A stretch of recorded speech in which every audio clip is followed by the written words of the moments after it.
average of 180 people kill themselves in the islands each year. That's nearly one every other day. A staggering statistic. A suicide this weekend on an Oahu hiking trail not only brings to light that tragic number, but also the high number of military suicides happening right here. KITV4's Paul Drews has the story.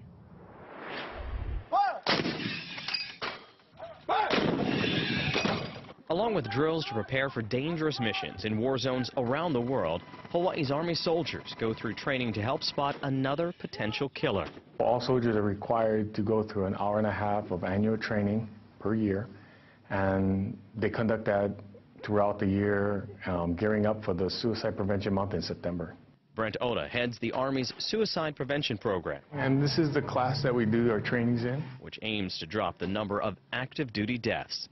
According to the Department of Health, there were 46 suicides over the past 5 years believed to have been active service members.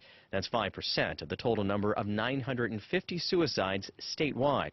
Those numbers don't take into account veterans, reservists, or National Guard, which means the military suicide rate is even higher. When it comes to something as like suicide, it can affect anybody at any time.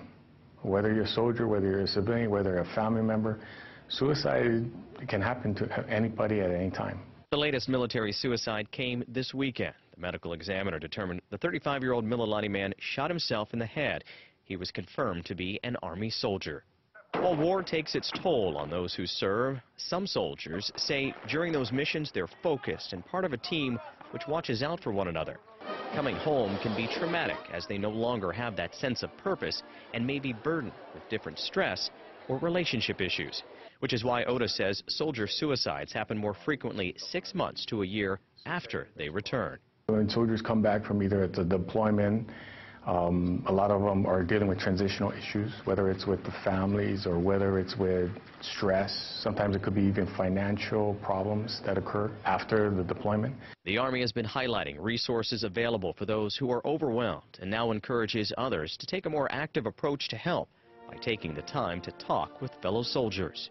So this is the motto that we actually train with, which is called the ACE, the Ask, the Care, and the Escort. Why aren't more in the military asking for help? Some soldiers who did not want to go on camera said they were initially worried about the stigma of having suicidal thoughts and had concerns about their career, as well as a fear of looking weak instead of being Army strong. I think the soldiers that come forward, and that's not a sign of weakness in itself.